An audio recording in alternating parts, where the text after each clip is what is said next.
Video सुरू करण्यापूर्वी आपल्या महाराष्ट्राचे लाडके उपमुख्यमंत्री कैलासवासी अजितदादा पवार यांना भावपूर्ण श्रद्धांजली. नमस्कार. आजच्या भागात आपण जाणून घेऊया पोटखराब क्षेत्र म्हणजे काय आणि त्याचे उदाहरण आणि पोटखराब क्षेत्राचे प्रकार कोणते आणि चुकून सातबारावर पोटखराब क्षेत्र लागलं असेल तर त्याची दुरुस्ती कशी करायची आणि त्यासाठी अर्जाचा नमुना याबाबतची माहिती आजच्या भागात जाणून घेऊया.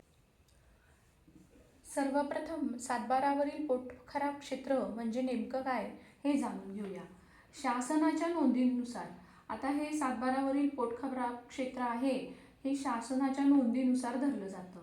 शासनाच्या नोंदीनुसार ज्या शेतजमिनीचा लागवडीसाठीचा अयोग्य भाग असेल, म्हणजे शेतजमिनीचा जो लागवडीसाठीचा अयोग्य भाग, जिथं पीक घेता येत नाही, जिथं शेती करणं कायदेशीर मान्य नाही, अशा ठिकाणच्या क्षेत्रासच पोटखराब क्षेत्र म्हणतात.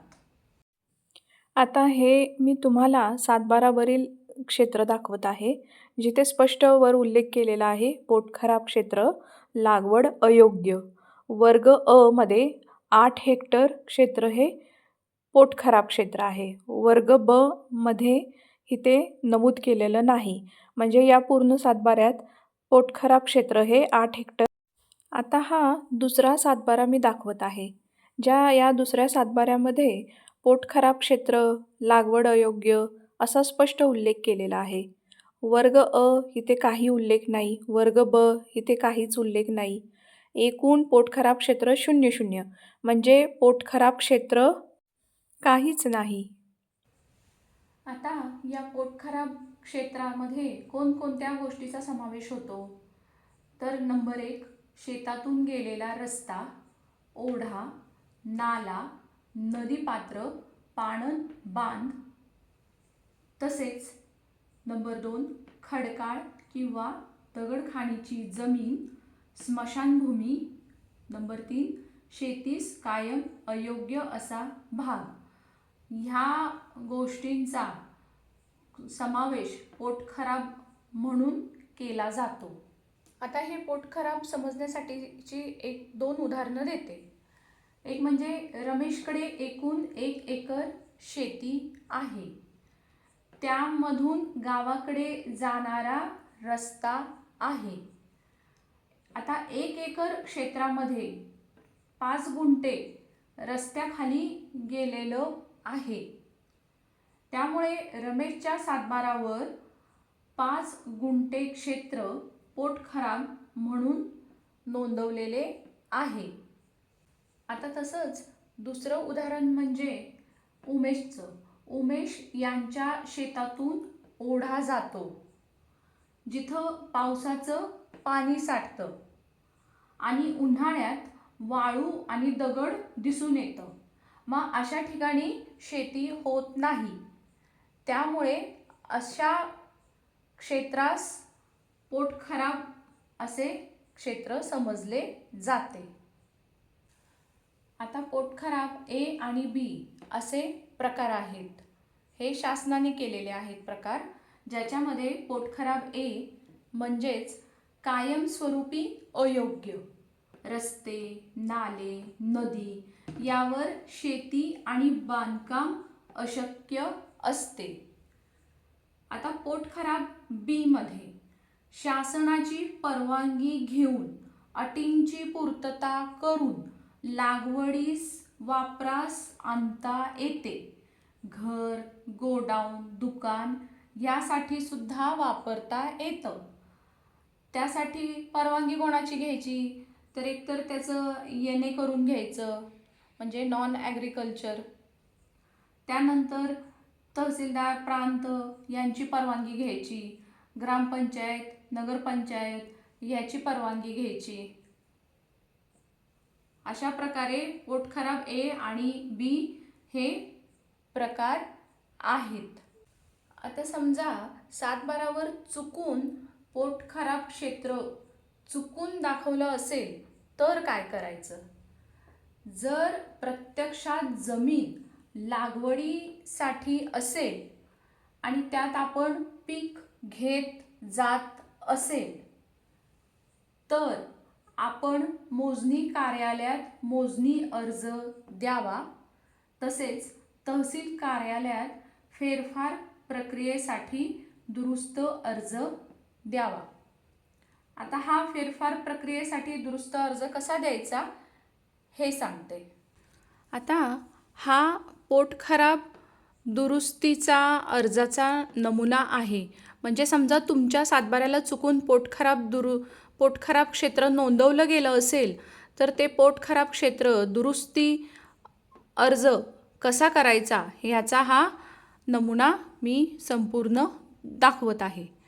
सुरुवातीला लिहायचं अर्जामध्ये प्रति, माननीय तहसीलदार साहेब सो, कार्यालय जे तहसील कार्यालय तुमचं असेल ते आणि जिल्हा. पुढे विषय, सातबारा उतारावरील पोटखराब क्षेत्र दुरुस्त कमी करण्याबाबतचा अर्ज. अर्जदार, पुढे तुमचं नाव, राहणार, तालुका, जिल्हा आणि मोबाईल नंबर. जो मोबाईल नंबर असेल तो द्यायचा, जेणेकरून ते काही वेळेला तुम्हाला पत्रव्यवहार न करता डायरेक्ट कार्यालयातून कॉल करतील, म्हणून मोबाईल नंबर अवश्य टाकावा. पुढे लिहायचं महोदय, मी वरील ठिकाणचा कायमचा रहिवासी असून माझे मालकीची शेतजमीन गट नंबर लिहायचं, एकूण क्षेत्र किती असेल ते लिहायचं आहे. सदर जमिनीच्या सातबारा उतार्यावर, आता जे हेक्टर क्षेत्र असेल ते मेन्शन करायचं म्हणून जागा सोडलेली आहे. हेक्टर क्षेत्र पोटखराब म्हणून नोंदवलेले आहे, परंतु प्रत्यक्षात पाहणी करता सदर पोटखराब म्हणून नोंदविलेला भाग लागवडीखाली आहे. नियमित पीक त्या क्षेत्रात घेतले जाते. सदर जमिनीवरील क्षेत्र शेतीयोग्य असून प्रत्यक्ष परिस्थितीशी पोटखराब जुळत नाही, आढळून येत नाही. सदर पोटखराब नोंद ही पूर्वीच्या चुकीच्या मोजणी नोंदीमुळे झालेली आहे. आता हा झाला अर्जाचा नमुना. परंतु एवढाच अर्ज करायचा नाही, एवढा अर्ज पुरेसा ठरत नाही. खाली विनंती घातली पाहिजे की नाही. आता माझ्या फळ्यावर जागा नव्हती म्हणून मला पुढे कंटिन्यू करता आलं नाही, म्हणून मी पुढे विनंती काय लिहायची ह्याच अर्जामध्ये हे सांगते. आता ह्याचमध्ये पुढे विनंती नमूद करायची.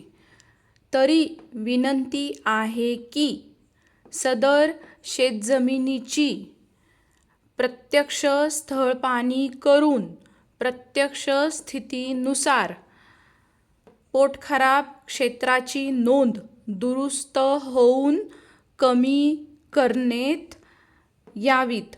सदर दुरुस्तीनंतर तसा फेरफार होऊन नवीन सातबारा उतारा मिळण्यात यावा अशी विनंती आहे.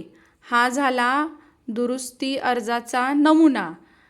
आता पुढे काय, त्याच अर्जात तारीख टाकायची, कोणत्या तारखेला देणार आहे ते, त्यानंतर ठिकाण आणि इथे येणार अर्जदार, जो अर्ज करतोय त्याची सही. पुढे येणार अर्जासोबत जोडलेली कागदपत्र.